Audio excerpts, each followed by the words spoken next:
Hi friends, నేను మీ అంజని. మీరు చూస్తున్నది ఎస్ఆర్కే హర్రర్ స్టోరీస్. మరి స్టోరీలోకి వెళ్ళబోయే ముందు నాదొక చిన్న request. For best realistic horror and thrilling experience కోసం తప్పకుండా హెడ్సెట్ని అయితే పెట్టుకోండి. అండ్ మీ హర్రర్ స్టోరీస్ మన ఛానల్లో వినాలి, నాతో షేర్ చేసుకోవాలి అని అంటే నా ఇన్స్టాగ్రామ్ ఐడిని డిస్క్రిప్షన్లోనైతే ఇస్తున్నాను. అక్కడికి వచ్చి మీరు మీ స్టోరీస్ని అయితే నాతో షేర్ చేసుకోవచ్చు. అది వాయిస్ మెసేజ్ రూపంగానైనా లేదంటే మెసేజ్ రూపంగానైనా. మరింకెందుకు ఆలస్యం, లేట్ చేయకుండా ఈరోజు వీడియోలోకి వెళ్ళబోయే ముందు లాస్ట్ వీడియోకి మనకు వచ్చిన కామెంట్స్ ఎవరి దగ్గర నుంచి వచ్చాయి, ఎక్కడి నుంచి వచ్చాయి అనేది తెలుసుకుందామా. మరి బాలాజీ విజయనగరం నుంచి వెంకీ అనే అకౌంట్ నుంచి అయితే వచ్చింది. Hi Venky, thanks for coming. And అమలు గారు బెంగళూరు నుంచి, సంధ్య సిస్టర్, మురళీకృష్ణ నిషా వ్లాగ్స్ అనే అకౌంట్ నుంచి thank you Nisha sister for coming. Dhanraj brother, Vijaya sister, Veeramani sister and @P Satyanarayana అనే మరొక అకౌంట్ నుంచి అయితే వచ్చిందండి. నా ఛానల్లోని బాగా బోర్ కొట్టిస్తున్నానని అంటున్నారు. నాకు అసలు అర్థం కాలేదు. ఎక్కడ బోర్ కొడుతుందో అక్కడ మీరు మెన్షన్ చేస్తే నేను సరి చేసుకుంటానని చెప్పాను. బట్ కామెంట్ సెక్షన్లో మళ్ళీ మీ దగ్గర నుంచి నాకు రిప్లై అయితే రాలేదు. ఎనీవేస్, మీకు ఎవరికైనా బోర్ అనిపిస్తే లెందీ అయిపోతుంది అంటే ఖచ్చితంగా నాకు కామెంట్ అయితే చేయండి, సో దట్ నేను మార్చుకుంటాను. లేదు ఇలాగే బాగుంది అని అంటే ఇది కంటిన్యూ చేద్దాం. అండ్ సలీం గారు కువైట్ నుంచి, విజయకృష్ణ రాణి సిస్టర్ బెంగళూరు నుంచి, అలాగే వసుధ సిస్టర్, బాలి లక్ష్మి సిస్టర్, ఇంకా రూబీ సిస్టర్ చెన్నై నుంచి, గ్రీన్ హ్యాండ్స్ అనే అకౌంట్ నుంచి, ఇందిరాస్ కిచెన్ నుంచి ఇందిరా గారు, నిఖిల్ గౌడ్ గారు, చక్రపాణి గారు, సుబ్బు అనే అకౌంట్ నుంచి, గాయత్రి గారు హైదరాబాద్ నుంచి, దీప్తి గారు, ఇంకా రాజేశ్వరి సిస్టర్, గౌతమ్ గారు, సాయిరామ్ గారు, ఇంకా రెజీనా సిస్టర్ గాజువాక్ నుంచి, సత్య సిస్టర్, స్వామి గారు అనకాపల్లి నుంచి, హేమకాంతి సిస్టర్, దేవదాస్ గారు గాడ్ ఈజ్ లవ్ అనే అకౌంట్ నుంచి, ఇంకా శివు అనే అకౌంట్ నుంచి, రవిశంకర్ గారు, నాగేంద్ర గారు బబ్లీ అనే అకౌంట్ నుంచి, దివ్యవాణి సిస్టర్, సరితా గౌడ్ సిస్టర్, ఇంకా అలాగే ఫన్నీ కామెడీ అనే అకౌంట్ నుంచి, హాసిని వ్లాగ్స్ నుంచి, ఇంకా రాజశేఖర్ గారు. సో ఇంకా ఎవరినైనా మిస్ చేసినట్లయితే మీరు కామెంట్ సెక్షన్లో కామెంట్ చేయండి. నెక్స్ట్ వీడియోలోని ఖచ్చితంగా మీ పేరుని అయితే తీస్తాను. అండ్ వీడియోలోకి వెళ్ళబోయే ముందు నెక్స్ట్ వీడియో దేని మీద కావాలి, ఏ హర్రర్ మీద కావాలి అనేది కామెంట్ సెక్షన్లో కామెంట్ అయితే చేయండి. ఫస్ట్ కామెంట్ ఎవరిదైతే వస్తుందో దాన్ని బట్టి నెక్స్ట్ వీడియో అయితే ఉంటుంది. ఓకేనా? ఇప్పుడైతే ఏమాత్రం ఆలస్యం చేయకుండా వీడియోలోకి వెళ్ళిపోదాం.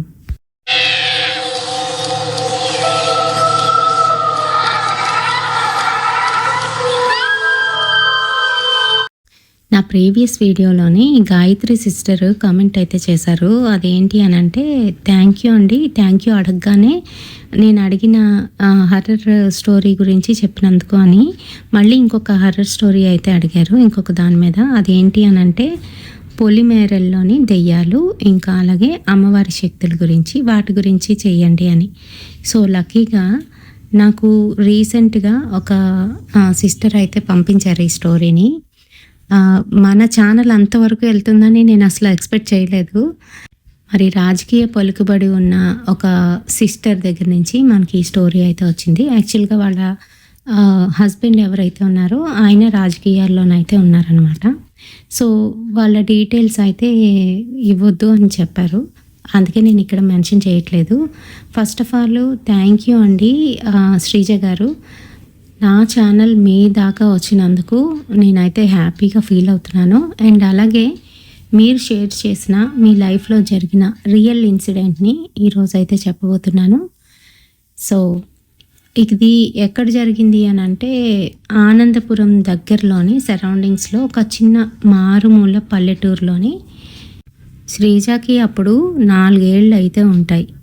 వాళ్ళ అమ్మమ్మ వాళ్ళ ఇంటికి వెళ్ళి తిరిగి వాళ్ళ ఇంటికి అయితే వస్తున్నారు ఎడ్ల బండిలో. అప్పటికే రాత్రి 8:30 అయితే అయిపోయింది. మరి 1970లోనంటే అటుపక్క అదే ఆనందపురం వైపు ఎలా ఉంటుందో అర్థం చేసుకోగలరు. ఇప్పటికీ కూడా అది చిన్న పల్లెటూరుగానే పరిగణిస్తారు.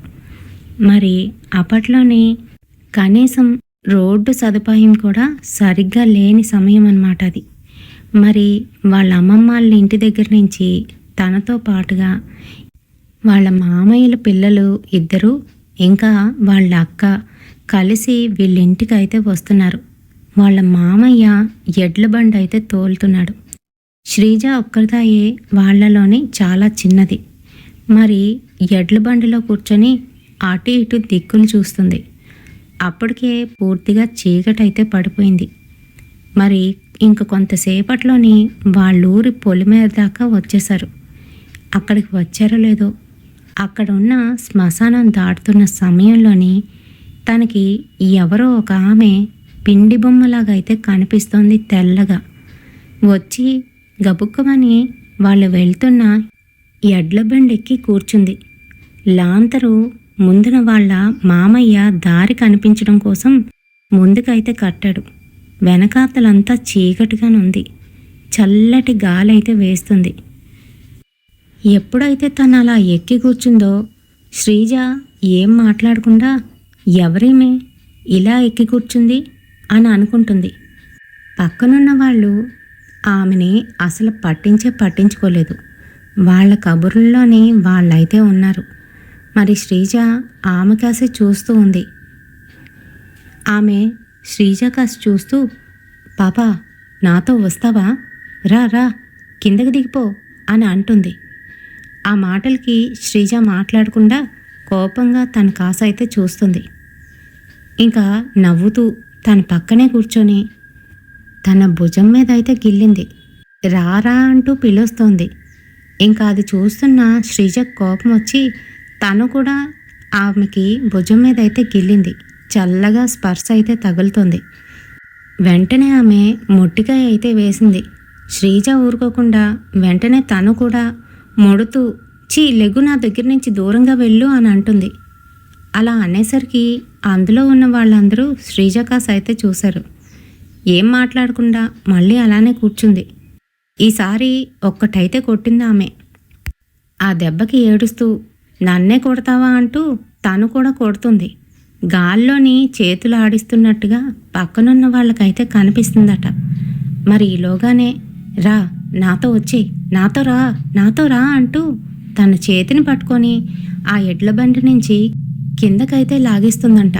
అంతే, జారినట్టుగా అయ్యింది శ్రీజ. మామయ్య అంటూ గట్టిగానైతే అరిచింది. ఈలోగా వాళ్ళ మామయ్య బండిని ఆపి ఏమైంది తల్లి అంటూ లాంతర్ని వెనక్కి పెట్టి చూస్తే ఎవ్వరూ లేరు. పాప ఒక్కరిదాయే జారినట్టుగానైతే అయ్యింది. ఎందుకు తల్లి అలా అరిచావు అని అడుగుతూ ఉంటే, మామయ్య ఈవిడెవరు మన ఎడ్ల బండి ఎక్కి నన్ను కొడుతుంది, గిచ్చుతుంది, నేను కూడా కొట్టాను, గిచ్చాను, ఇప్పుడేమో కాలు పట్టుకొని కిందకి దిగిపో, దా నాతో రా అంటూ లాగేస్తుంది అని చెప్తుంది. తను వెనక్కి తిరిగి చూస్తే అక్కడ ఆ మనిషి అయితే కనిపించడం లేదు. శ్రీజ ఒక్కసారిగా భయపడింది. ఏది ఇక్కడే ఉండాలే అని అంటుంది. వాళ్ళందరికీ ఏదో అర్థమైంది. ఇంకా వాళ్ళ మామయ్య అదేం లేదు తల్లి, నువ్వు ముందుకురా అంటూ తన పక్కనే కూర్చోబెట్టుకొని ఇంకా ఎడ్ల బండి తోలుకుంటూ ముందుకైతే వెళ్ళిపోయాడు. మరి అది శ్రీజ లైఫ్లో జరిగిన మొదటి ఇన్సిడెంట్. తను రోహిణి నక్షత్రంలో పుట్టడం వల్ల ఇలా నాకు దెయ్యాలు ఇప్పటికీ కూడా కనిపిస్తాయని తనైతే నాతో చెప్పారు. మరి రాను రాను పెద్ద అవుతున్న కొలది తనకి దెయ్యం అంటే ఏంటో అనేది తెలుసుకొచ్చిందని, ఆ చిన్నతనంలోని అది దెయ్యం అని కూడా తెలియదని, అది కొడుతుంటే నేను దాన్ని కొట్టాను అని నవ్వుతూ నాకైతే చెప్పారండి. అయితే మరి అప్పటికే తనకి 12 ఏళ్ళు అయితే వచ్చేసాయి. అప్పటికే ఎన్నోసార్లు వాళ్ళ ఇంట్లో చనిపోయిన వాళ్ళు కల్లోకి రావడం లేదా తన పక్కన వచ్చి కూర్చొని చనిపోయిన వాళ్ళు కనిపించడం అనేది జరుగుతూ ఉండేదంట. మరి ఆనందపురం హై స్కూల్లోనైతే చదివేదంట ఆమె. అక్కడ కొండ మీద నుంచి దిగుతూ ఉండగా అక్కడ అమ్మవారికి దండం పెట్టుకొని ప్రతిరోజు ఇంటికి వెళ్తూ ఉండేదంట. మరి ఆ రోజు కూడా అలానే తను అమ్మవారికి దండం పెట్టుకొని ఇంటికైతే వెళ్తుంది. మిట్ట మధ్యాహ్నం తనతో పాటు తన స్నేహితురాలు లలిత అయితే వస్తుంది. ఇద్దరూ కలిసి కొంచెం దూరం అయితే వెళ్ళారు. మరి అవన్నీ కూడా కల్లాలు. శ్రీజ వాళ్ళ ఇల్లు వాళ్ళ పొలాల మధ్యలోనైతే ఉంటుంది. అది ఒక పెద్ద ఉమ్మడి కుటుంబం. మొత్తం ఇంట్లోని 25 మంది దాకా ఉంటారు. చిన్నపిల్లలు పెద్దవాళ్లతో కలిపి దాదాపు 30-35 మంది అయితే ఉండేవారంట. మరి ఆ కల్లాల గుంట మెల్లగానైతే వెళ్తున్నారు ఇద్దరు. ఈలోగా శ్రీజకి ఎవరో ఏడుస్తూ తన్నే పిలుస్తున్నట్టుగానైతే వినబడింది. శ్రీజ, నేనిక్కడున్నాను, ఇట్రా ఇట్రా అని ఎవరో పిలుస్తున్నట్టుగానైతే వినిపిస్తోంది. ఎవరని ఒక్కసారిగా వెనక్కి తిరిగింది. అదే మరి శ్రీజ చేసిన పెద్ద పొరపాటు. అక్కడొక దిగుడు బావు దగ్గర ఎవరో ఒక చిన్నపిల్ల కూర్చొని కాళ్ళు ఆడిస్తూ కాళ్ళ బావిలోకి పెట్టి తిన్నైతే పిలుస్తుంది. రా ఇట్రా, మనిద్దరం ఆడుకుందాం అని పిలుస్తుంది. కాళ్ళకి ముచ్చటగా పట్టీలు 2 జళ్ళు వేసుకొని చూడ్డానికి నిజంగా అమ్మాయిలాగే ఉంది. శ్రీజ వెనక్కి తిరిగి, ఎవరే అమ్మాయి నూతి చివరన కూర్చుంది, పాపం పడిపోతుంది, నన్ను పేరు పెట్టి పిలుస్తుంది, నేను దానికెలా తెలుసు అని తన స్నేహితురాలైన లలితనైతే అడుగుతుంది. లలిత వెనక్కి తిరిగి చూసింది. అక్కడ ఎవ్వరూ లేరు. ఎవరే, ఎవరి గురించి మాట్లాడుతున్నావు, అక్కడ ఎవరూ లేరు అని అంటూ ఉంటే మళ్ళీ వెనక్కి తిరిగి చూసేసరికి ఈసారి ఆ అమ్మాయి అయితే కనిపించలేదు. భయం పట్టుకుంది. శ్రీజ ఇంక వెంటనే వాళ్ళ ఇంటికైతే పరుగు తీసింది. ఇంటికి వచ్చి కాళ్ళు కడుక్కోకుండా లోపలికి వెళ్ళిపోబోతూ ఉంటే వాళ్ళ నానమ్మ అది చూసి, ఏయ్ శ్రీజ, ఇప్పుడే కదే బడి నుంచి వచ్చావు, కాళ్ళు కడుగు అని తిడుతోంది. అయితే మరి మళ్ళీ బయటకు వచ్చి కాళ్ళు కడిగి లోపలికైతే వెళ్ళింది. తన గుండె దబదబా కొట్టుకుంటుంది. ఈలోగా అక్కడికి వాళ్ళ పిన్నమ్మ అయితే వచ్చింది. ఏమైంది శ్రీజ, ఏమైందే, అంతలా జడిచిపోతున్నావు అని అడుగుతుంది. వాళ్ళ పిన్నికి తనకి కేవలము 8 ఏళ్ళు మాత్రమే తేడా. ఇద్దరును ఫ్రెండ్స్ లాగా అయితే ఉండేవారంట. పిన్ని ఏమైందో తెలుసా, అక్కడ మన కళ్ళాలున్నాయి కదా, ఆ కళ్ళాల దగ్గర దిగుడు బావు ఉంది కదా, అక్కడ ఒక పిల్ల కనిపించింది పిన్ని. కాళ్ళకి పట్టీలు పెట్టుకొని 2 జళ్లతోని లంగా జాకెట్ వేసుకొని ఆ కాళ్ళు నూతిలో పెట్టి కాళ్ళు ఆడిస్తూ నన్నే పిలుస్తుంది పిన్ని. భయం వేసింది. వెనక్కి తిరిగి చూసానా, రెండోసారి చూసేసరికి మరి కనిపించలేదు, మాయమైపోయింది పిన్ని అని భయంతోనైతే చెప్తుంది. సరే ఏం కాదులే, కంగారు పడుకో అని అంటుంది. మరి ఇంట్లోని జనాభా ఎక్కువగా ఉండడం వల్ల అందరం సాయంత్రం అయ్యేసరికి డాబా ఎక్కి అయితే కూర్చుండేవాళ్ళం. చక్కగా మా హోంవర్క్లు రాసుకొని డాబా ఎక్కిపోయి అక్కడ కూర్చొని ఆటలు ఆడుకుంటూ చాలాసేపు అక్కడే అలా గడిపేస్తూ ఉండేవాళ్ళం. అంతేకాదు, ఎండాకాలం అయితే రాత్రిపూట డాబా మీద పక్కలు వేసుకొని వరుసగా పడుకుంటూ ఉండేవాళ్ళం. పెద్దవాళ్ళు చిన్నవాళ్ళు ఎంతో ఆనందంగానైతే ఉండేది. మరి మా ఇంటికి దగ్గరలోనే రోడ్డు అయితే కనిపిస్తుంది. అది కూడా హైవే రోడ్డు. చిన్న వర్షం పడినా ఆ రోడ్ మీద ఖచ్చితంగా యాక్సిడెంట్ అయితే అయిపోయేది. సాయంత్రం 7:30 అయితే అవుతుంది. నేను పుస్తకాలు పట్టుకొని డాబా మీదకి అయితే వెళ్తున్నాను. ఏ చిన్ని, డాబా మీదకి ఎందుకే వెళ్తున్నావు ఈ సమయంలో అంటూ మా అమ్మ అయితే అరుస్తుంది. ఇంట్లోనే ఉక్కపోతగా ఉంది, డాబా పైకి వెళ్ళి హోంవర్క్ చేసుకుంటానమ్మా అంటూ నేనైతే డాబా ఎక్కేశాను. ఈలోగా మా పిన్ని గబగబా నా దగ్గరికి వచ్చి, ఏ చిన్ని, ఏమైందో తెలుసా, పక్క ఇంటి ఆ సన్సైడ్ ఉంది కదా, దాని మీద నువ్వు ఇందాకలు చెప్పినట్టుగే ఆ పిల్లే కూర్చొని ఉందే, కాళ్ళు ఊపుతూ నన్ను దగ్గరికి రమ్మంటుంది అని మా పిన్ని అయితే వచ్చి చెప్పింది. నువ్వు ఊరుకో పిన్ని, నన్ను భయపెట్టడానికి ఇలా చెప్తున్నావు కదూ అని నేనైతే అంటున్నాను. కాదు చిన్ని, నిజంగానే నేను చూశాను అని అంటుంది వాళ్ళ పిన్ని. ఇంకా అప్పటికే తను భయంతోనైతే ఉంది.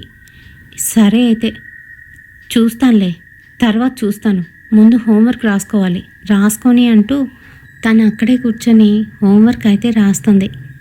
ఇంకా అప్పటికి 8:30 అయితే అయిపోయింది. చిన్నపిల్లలందరూ కిందకి రండి, మండువాలోని భోజనం వడ్డిస్తున్నాను, తిందురు అంటూ పిలుస్తుంది వాళ్ళ అమ్మ. ఇంకా తన పుస్తకాలు మోసేసి కిందకైతే వచ్చేసింది. భోజనం చేసి మళ్ళీ కాసేపు సరదాగా అందరూ కలిసి టీవీ అయితే చూసేవాళ్ళం. మరి అందరికీ కనిపించాలని ఆ మండువాలోనే ఒక చిన్న టీవీ అయితే పెట్టారు. అప్పుల్లో బ్లాక్ అండ్ వైట్ టీవీ అయినప్పటికీ కూడా అందరం తెగ చూసేవాళ్ళం. సాయంత్రం ఆ టీవీ ఎప్పుడు వేస్తారా అని ఎదురు చూస్తూ ఉండేవాళ్ళం. అలానే టీవీ వేస్తే అందరం కూర్చొని చూస్తున్నాం. ఈలోగా బాత్రూమ్కి వస్తుందని నేను అక్కడి నుంచి లేచి బయటికైతే వెళ్తున్నాను. మరి మీకు చెప్పలేదు కదూ, మా ఊర్లోని అప్పటికి టాయిలెట్స్ అయితే లేవు. రాత్రైనా పగలైనా ఒంటరిగా వెళ్ళడమో లేదా ఎవరినైనా తోడు తీసుకొని వెళ్ళడమో అలా పొలాల్లోకైతే వెళ్ళేవాళ్ళం. నేను కూడా అలానే నడుచుకుంటూ వెళ్తుంటే మా పిన్ని, చిన్ని ఎక్కడికే వెళ్తున్నావు, నేను రానా అని అంటుంది. వద్దులే, నువ్వు టీవీ చూసుకో అని చెప్పి నేనొక్కదాన్నే వెళ్తున్నాను. మరి ఇంటి పక్కనే కదా అని నా ధైర్యం. అప్పటికి పిన్ని చెప్పిన విషయం నేనైతే మర్చిపోయాను. ఇంకంతే, ఎప్పుడైతే పక్కింటి వైపు అలా వెళ్ళానో అదే సన్సైట్ మీద కూర్చొని కాళ్ళు ఊపుతూ తన గజ్జల్ని సవరించుకుంటూ, శ్రీజా ఇప్పుడైనా వస్తావా, ఇద్దరం వెళ్ళి ఆడుకుందాం, పైకెక్కి ఆడదాం డాబా మీద అని పిలుస్తోంది. అది చూసేసరికి నా ఒళ్ళంతా కంపించుకుపోయింది. ఒంటి మీద రోమాలన్నీ నిక్కబొడుచుకున్నాయి. భయంతోనే నేను అక్కడి నుంచి బాబోయ్ అంటూ పరిగెట్టి ఇంటి లోపలికైతే వెళ్ళిపోయాను. ఇంకంతే, మా పిన్ని ఏమైందే చూసావా దాన్ని అంటూ నా ముందుకైతే వచ్చింది. అంతే, పిన్ని అంటూ గట్టిగానైతే పట్టేసుకున్నా. అందుకే చెప్పా వస్తానని, పెద్ద పోటుగత్తిలా వెళ్ళిపోయావు. సరే సరే పద ఇటుపక్క వెళ్దామంటూ మరోవైపు అయితే తీసుకువెళ్ళింది. ఇంక నేను నా పని చేస్తుండగా నా వెనకాదలొచ్చి మా పిన్ని నించున్నట్టుగానైతే అనిపించింది. ఇదేంటి పిన్ని ఇలా రాదే అనుకుంటూ గబగబా నా పని కానించుకొని లేచి చూసేసరికి అక్కడ మా పిన్నిలాగే మరొక అమ్మాయి అయితే ఉంది. తన మొహంలోని మొత్తం ఇప్పుడు కవళికలన్నీ మారిపోతున్నాయి. అది చూసిన నాకు భయంతోని నోట మాట రాలేదు. గట్టిగా అరుద్దాం అనుకుంటున్నాను కానీ అరవలేకపోతున్నాను. మా అమ్మ నేనొక్కదాన్ని వెళ్ళానని వెనకాతలే తన్ను రావడంతో అమ్మని చూసి పరిగెట్టుకుంటూ వచ్చేసాను. అంతే, నా ఒళ్ళంతా చల్లబడిపోయింది. అది చూస్తున్న మా అమ్మ, ఏమైంది, నువ్వొక్కరిదానివే ఎందుకు వచ్చావు, నన్ను పిన్నెనో పిల్లాల్సింది కదా అని నన్నైతే తిడుతుంది. మా అమ్మ చేయి గట్టిగా పట్టుకొని ఇంట్లోకైతే వెళ్ళిపోయాను. వణికిపోతున్నాను. మా పిన్నిని చూస్తుంటే నాకు ఇంకా భయం వేస్తుంది. మా పిన్ని మటుకు నా కాసి విచిత్రంగా చూసి, ఏమైందే నీకు, నన్నెందుకు అలా చూస్తున్నావు అని అంటుంది. పిన్ని పిన్ని ఇప్పుడు నీలాగే ఒక దాయి వచ్చింది తెలుసా, నాకు చాలా భయం వేసింది పిన్ని అంటూ పిన్నికి మొత్తం చెప్పేశాను. మరి అందుకనే ఒక్కరిదానివి వెళ్ళకూడదు, నేను వస్తానంటే పెద్ద పోజు కొట్టి వెళ్ళిపోయావు కదా, నీకు అవ్వాల్సిందిలే అని అంటూ నవ్వుతుంది. అప్పట్లోని అలాంటివి చూసినా కూడా ఎగతాళి చేసుకోవడం బాగా ఎక్కువ. మరి అలానే నన్ను వెక్కిరిస్తుంది. నాకేమో ఒళ్ళంతా వణుకు పుట్టేసింది. ఆ మర్నాడే నాకైతే జ్వరం వచ్చేసింది. ఇంక ఎప్పుడైతే జ్వరం వచ్చిందో అమ్మకైతే అర్థమైపోయింది. నిన్న అదిగో వెళ్ళొద్దంటే అటుపక్కకు వెళ్ళావు, అందుకే ఇలా జరిగింది అంటూ మా ఇంటి దగ్గర ఉన్న ఆంజనేయ స్వామి గుడికి తీసుకువెళ్ళి తాయెత్తు అయితే కట్టించింది. అది మొదలు నాకు సంవత్సరం వరకు ఎటువంటి ఇబ్బంది కలగలేదు. ఎవ్వరూ కనిపించేవారు కాదు. ఇంకా ఏళ్ళు గడుస్తున్నాయి. నాకు అప్పటికి 15 వెళ్ళి 16 అయితే వస్తున్నాయి. నా 10th క్లాసు పూర్తయింది. ఇంటర్లో జాయిన్ అవుతానంటే మా ఇంట్లో వాళ్ళు, ఆడపిల్లలు ఇంతవరకు చదువుకోవడమే ఎక్కువ, మన వైపు త్వరగా పెళ్ళిళ్ళు చేసేస్తారు, నువ్వు కూడా పెళ్లి చేసుకుంటే బాగుంటుంది, మామయ్య ఇంకా ఎక్కువ కాలం ఎదురు చూడడు, సరేనా అంటూ సొంత మామయ్యనిచ్చి నాకైతే పెళ్లి చేసేశారు. నేను చాలా చిన్నదాన్ని. మామయ్య నాకన్నా 11 ఏళ్ళు పెద్ద. మరైనప్పటికీ కూడా అప్పట్లోనే అలానే చేసేవారు. అప్పటికి మామయ్య రాజకీయాల్లోనైతే తిరుగుతున్నాడు. ఒక పేరు మోసిన ఎమ్మెల్యే గారి దగ్గర పిఏగానైతే చేస్తున్నాడు. బాగా సంపాదిస్తున్నాడు. అందుకనే ఆస్తులు ఎక్కడికి పోకూడదని మా వాళ్ళు మా మామయ్యకి ఇచ్చి పెళ్లి చేసేశారు. మా చిన్న మామయ్యకి నేనంటే ఇష్టమే కానీ చిన్నపిల్లలా చూసేవాడు. నేను భార్యనైనప్పటికీ కూడా ఎప్పుడూ అలా అయితే చూసేవాడు కాదు. అయితే మరి అప్పటికి మా పెళ్ళయి కొంతకాలమే అవుతుంది. ఆషాఢ మాసం వచ్చిందని అమ్మ వాళ్ళ ఇంటికి అయితే వచ్చేసాను. ఇంకా అమ్మ వాళ్ళు నన్ను అపురూపంగానైతే చూసుకుంటున్నారు. చెప్పిన మాట వినిపించుకొని చక్కగా పెళ్లి చేసుకుంది అని. మరి ఆ సమయంలోనే వర్షాలు పడుతూ ఉండేవి. మా అమ్మ వాళ్ళు అప్పటికి ఇంకా బాత్రూమ్ అయితే కట్టించుకోలేదు. దేనికైనా బయటికి వెళ్ళాల్సిందే. మరి అప్పుడు మిట్ట మధ్యాహ్నం 2 అయితే అవుతుంది. నాకు కడుపులోని బాగా ఇబ్బందిగా ఉంది. పిన్ని అమ్మ వాళ్ళందరూ అప్పటి వరకు పనులు చేసుకొని వాళ్ళైతే టీవీ ముందు కూర్చున్నారు.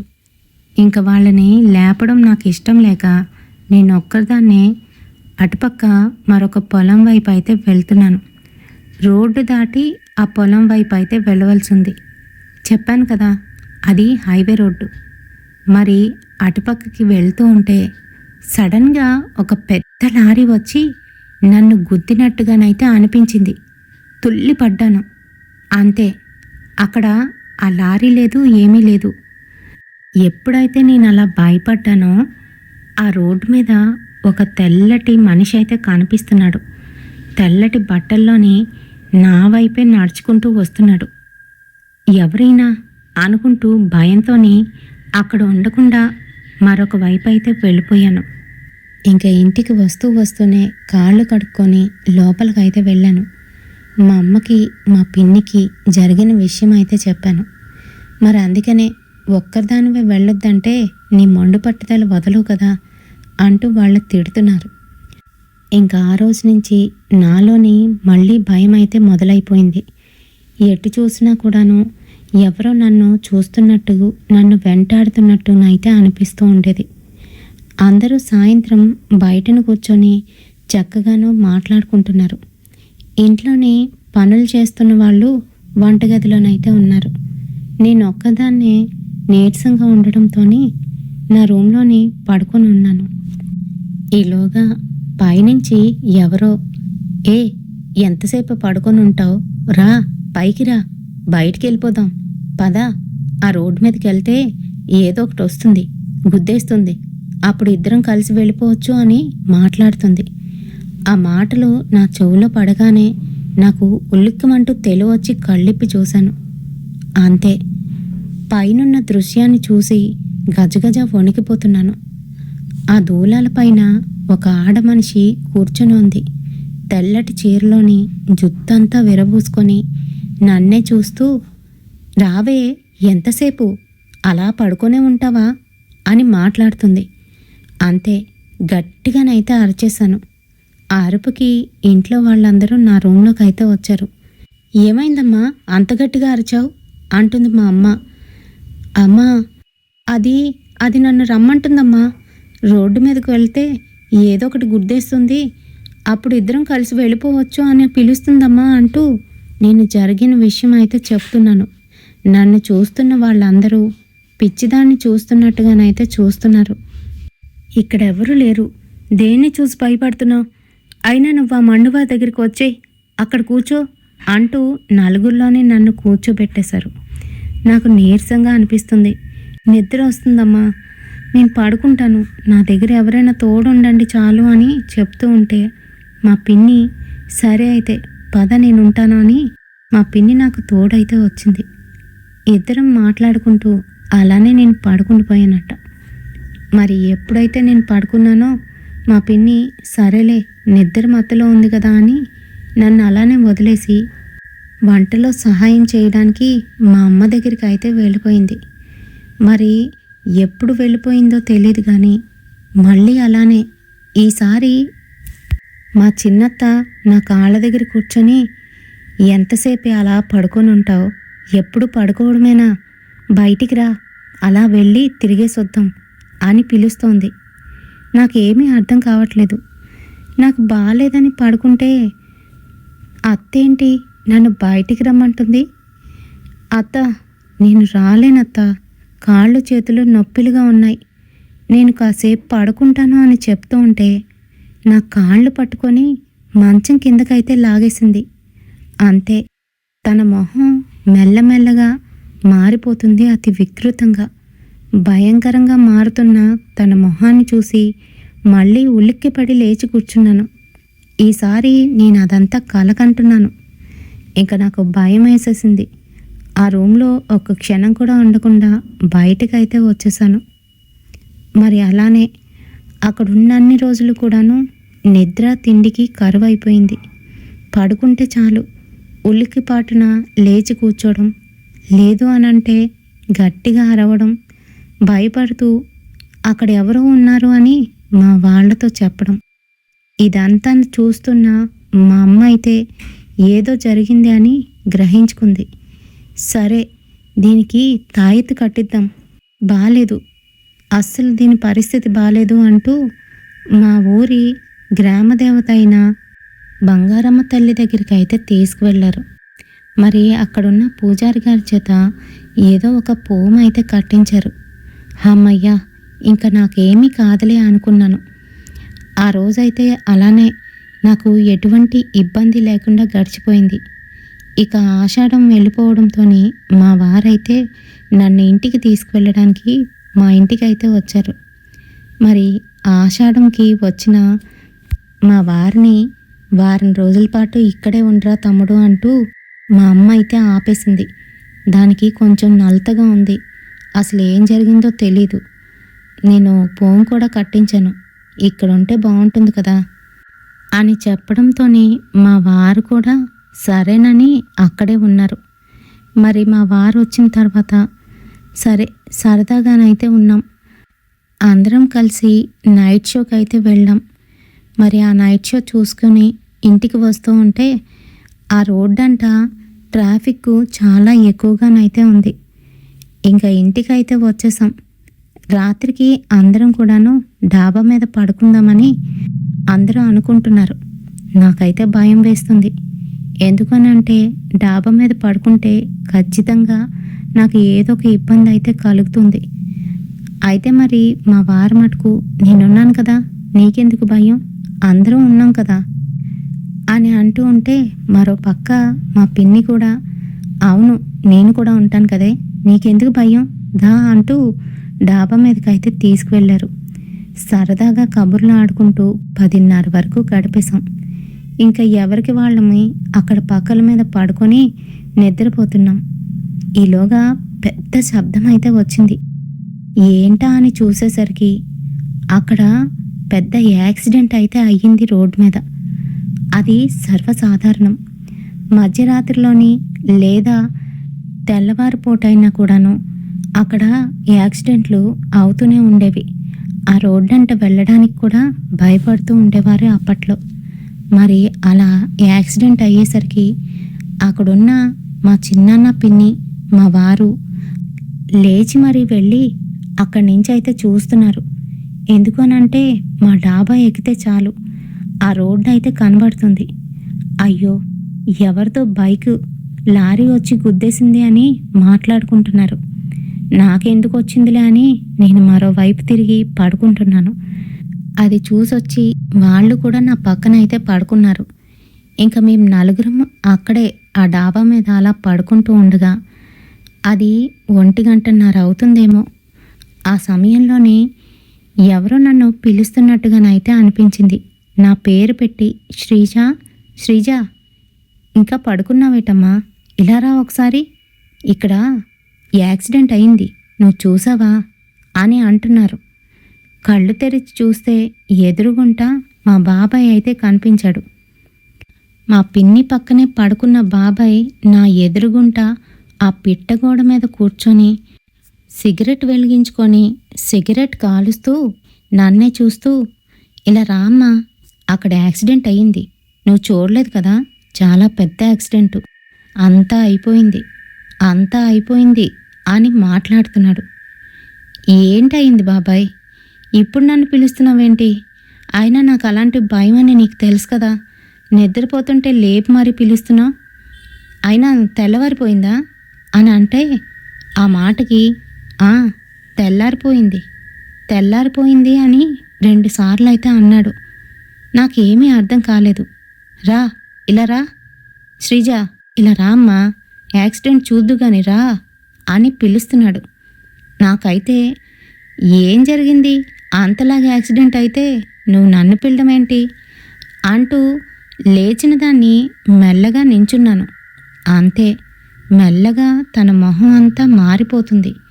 ఎర్రటి కళ్ళతోని పూర్తిగాను నెత్తురు మండలం అయిపోయిన తన మొహాన్ని నాకైతే చూపించాడు. అది చిదనం అయిపోయింది. చూడ్డానికి అతి భయంకరంగా ఉండడంతో గట్టిగానైతే అరిచేశాను. అంతే, పక్కనున్న వాళ్ళు లేచి కూర్చున్నారు. ఏమైంది, అలా నించున్నావు, ఎందుకంత గట్టిగా అరుస్తున్నావు అని అంటూ ఉంటే పక్కకి తిరిగి చూసేసరికి మా బాబాయ్ మా పిన్ని పక్కనే పడుకొని కనిపించాడు. అంతే, వణికిపోతూ, బాబాయ్, ఇప్పుడు నువ్వు అక్కడున్నావు కదూ, ఇప్పుడు నువ్వు అక్కడున్నావు కదూ, ఇక్కడికి ఎలా వచ్చావు అని అడుగుతూ ఉంటే మా పిన్ని నన్నైతే ఒకటి కొట్టింది. నిద్ర మత్తులో ఏదేదో ఆలోచిస్తావు, నువ్వెలగా చూడ్డానికి రాలేదు కదా, అయినా కూడా దాని ఆలోచనతో పడుకొని ఉన్నావు, అందుకనే నీకు ఇలా అంటూ నన్ను తిడుతూ పడుకో అని అంటుంది. అమ్మో, నేను ఇంకిక్కడ పడుకోను, కిందకి వెళ్ళిపోతాను, భయం వేస్తుంది పిన్ని, కిందకి పోతాను అంటూ కిందకైతే దిగిపోయాను. మా వారు కూడా నా వెనకాతలే వచ్చేశారు. మర్నాడు తెల్లవారే నేను లేవలేనంత జ్వరం అయితే వచ్చేసింది. ఈసారి జ్వరంతో పాటు మోషన్స్ కూడా అవుతున్నాయి. నేను అసలు కాళ్ళు చేతులు కదపలేకపోతున్నాను. మంచానికి అతుక్కుపోయినట్టుగానైతే అయిపోయాను. అది చూస్తున్న మా వాళ్ళందరూ భయపడిపోయారు. ఏమైంది ఈ పిల్లకి, అందుకే రాత్రి పైన పడుకోవద్దు అని అంటే నువ్వే దీన్ని తీసుకువెళ్ళావంటూ మా పిన్నినైతే తిడుతున్నారు. ఇంకా అలానే 6 నెలల వరకు తిండి తిప్పలు లేవు. ఎటు చూసినా కూడా ఆ మనిషే కల్లోకి వస్తూ ఉండేవాడు. అంతేకాదు, ఎవ్వరూ లేని సమయంలోని నేనొక్కదాన్నే పడుకున్నాను అని అంటే ఖచ్చితంగా వచ్చి నన్ను భయపెట్టేస్తూ ఉండేవాడు. ఇంకా అందుకనే పడుకోవడానికి అస్సలు ఇష్టపడేదాన్ని కాదు. తిండి సహించేది కాదు. ఏం తింటున్నా అందులో ఏదో ఒక పురుగు కనిపిస్తూ ఉండేది. అంతేకాదు, ఏదో నల్లటి బూడిదేదో పడినట్టు ఇసుకలాగా తగులుతూ ఉండేది. ఇంకా అన్నం పెడితే విసుక్కొని వద్దని చెప్పేస్తూ ఉండేదాన్ని. అన్నమే కాదు, ఏం తిన్నా అలానే ఉండేది. కేవలము ఫ్రూట్ జ్యూసులు తాగుతూ కొన్నాళ్ళైతే గడిపేశాను. మరి అప్పటికే నేను బాగా సన్నగా ఉండేదాన్ని, ఇంకా సన్నగా మనిషిని ఒక అస్థిపంజరంలాగా అయితే తయారయ్యాను. మా వారు చూసి చిరాకు పడుతూ ఉండేవారు. ఏంటి పిల్ల, ఎప్పుడు దీంతో పడలేకపోతున్నాను, అక్క దీన్ని జాగ్రత్తగా చూసుకో, నేను ఇంకా చూసుకోలేను, నా పనులతో నేను తిరుగుతున్నాను, ఇది చూస్తే ఇలా అయిపోతుంది అంటూ మా ఇంట్లో తెచ్చి పడేశారు.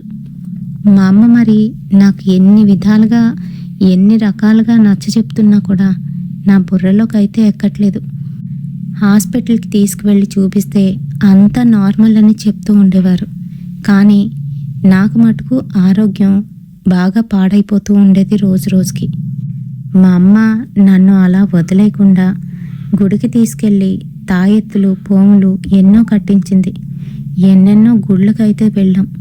కానీ ఎక్కడికి వెళ్ళినా ఒక వారం రోజులో 10 రోజులో మళ్ళీ మొదటికైతే వచ్చేది. మరి ఎందుకలా వస్తుందో, వాడు ఎందుకలా నాకు కనిపించేవాడో అర్థమయ్యేది కాదు. ఇంకా ఆఖరికి మా వారు నన్ను విజయవాడ కనకదుర్గమ్మ వారి దగ్గరికి తీసుకువెళ్దామని పూనుకున్నారు. నేను రానని ఎంతో మండుకేశాను. అసలు నాకు దేవుడి గుడికి వెళ్ళాలన్నా లేదంటే దేవుణ్ణి స్తుతించాలన్నా చాలా ఇష్టం.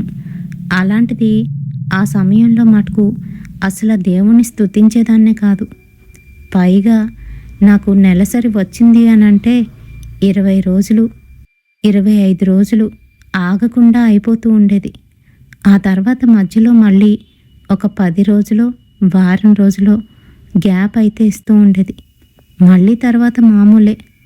ఇంకా ఆ సందర్భంలో ఉన్న నాకు గుడికి వెళ్ళాలనే ఉద్దేశం కూడా కలిగేది కాదు. ఇంక అలానే మా వారు మొండిగా నన్ను కనకదుర్గమ్మ వారి గుడికి అయితే తీసుకువెళ్ళారు. అక్కడ ఎవరో ఒక అతను మాకు దేవుళ్ళ కనిపించి, ఇక్కడ ఒక ముస్లిం ఆయన అయితే ఉంటాడు, మీరు అతన్ని వెళ్ళి కలవండి. ప్రతి అమావాస్య నాడు మొదట ఎవరికైతే పోం కడతాడో వాళ్ళకి ఖచ్చితంగా ఇలాంటి పీడల నుంచి బయటపడగలుగుతారు అని మాతోనైతే చెప్పి అడ్రస్ ఇచ్చి పంపించాడు. అతని దగ్గరికి వెళ్ళాం. అతను రాత్రికి కానీ రారు అని అక్కడ ఉన్న వాళ్ళు అయితే చెప్పారు. మరి పౌర్ణమికి అప్పటికింకా 2 రోజులు మాత్రమే ఉంది. మరి మా ఆయన గారు పలుకుబడిని ఉపయోగించి ఆయన్ని ఎలాగైనా ఒప్పించారు. మరి అమావాస్య రానే వచ్చింది. ఆ రోజు సాయంత్రం 6 గంటలకి వెళ్ళి అక్కడైతే నించున్నాం. పెద్ద క్యూనే ఉంది. ఎంత మా వారు పలుకుబడిని ఉపయోగించినప్పటికీ కూడాను అక్కడ నించోక తప్పలేదు. సాయంత్రం 6కి నించున్న వాళ్ళమి రాత్రి 12 వరకు అలానే ఉన్నాం. అప్పుడు ఆయన వచ్చి నాకైతే మొదటి తాయెత్తు అయితే కట్టాడు. ఏవేవో పూజలు అయితే చేశారు. వాళ్ళ భాషలోని ఏవో మంత్రాలు అయితే చదివారు. ఇంకా ఆ తర్వాత నాకు చాలా పరిహారాలు అయితే చెప్పి ఆయన అక్కడి నుంచి అయితే నన్ను పంపించేశారు. మరి ఇంటికి వచ్చిన తర్వాత నాకైతే ఆయన చెప్పినట్టుగా చేసినందుకు ఫలితం అయితే కనిపించింది. ఏ ఇబ్బంది లేదు. ఇద్దరం సుఖంగానైతే ఉన్నాం. కానీ సంవత్సరం గడిచిన తర్వాత మళ్ళీ చిన్నప్పట్లానే ఎవరైనా చనిపోతే వాళ్ళు కనిపించడం, మాట్లాడడం సర్వసాధారణం అయిపోయిందని శ్రీజ గారు అయితే మనతో షేర్ చేశారండి. మరి ఇది కాకుండా ఇంకొక స్టోరీ కూడా చెప్పారు. అది కొంచెం లెందీగానైతే ఉంటుంది. అందుకనే ఇక్కడితోని తన లైఫ్లో జరిగిన ఈ రియల్ ఇన్సిడెంట్ని ఆపేస్తూ మరో వీడియోలోని ఏం జరిగింది అనేది తెలుసుకుందాము. మరి ఈ వీడియో మీ అందరికీ కూడా నచ్చిందనే అనుకుంటున్నాను. నచ్చితే తప్పకుండా ఒక లైక్ అయితే వేయండి. అలాగే మీ వాట్సాప్ స్టేటస్లోని ఒక్కసారి కాకపోయినా ఒక్కసారైనా వీడియోని అయితే షేర్ చేయండి. అలాగే మీ క్లోజ్ ఫ్రెండ్స్ ఉంటారు కదా, ఇలాంటి హర్రర్ స్టోరీస్ షేర్ చేసుకునే ఫ్రెండ్స్, వాళ్ళకైతే షేర్ చేయండి. అండ్ ఇంకొక విషయం చెప్పాలనుకుంటున్నాను. ఎవరైతే ఫస్ట్ కామెంట్లోని నాకు పలానా హర్రర్ కావాలి అని పెడతారో వాళ్ళ హర్రర్ స్టోరీ నెక్స్ట్ వీడియోలోనైతే వస్తుంది. సో వీడియో పెట్టగానే చూడ్డానికైతే ట్రై చేయండి. ఓకేనా? మరి రేపటి సరికొత్త హర్రర్ ఇన్సిడెంట్తోని మళ్ళీ మీ ముందుకైతే వచ్చేస్తాను. Until then bye.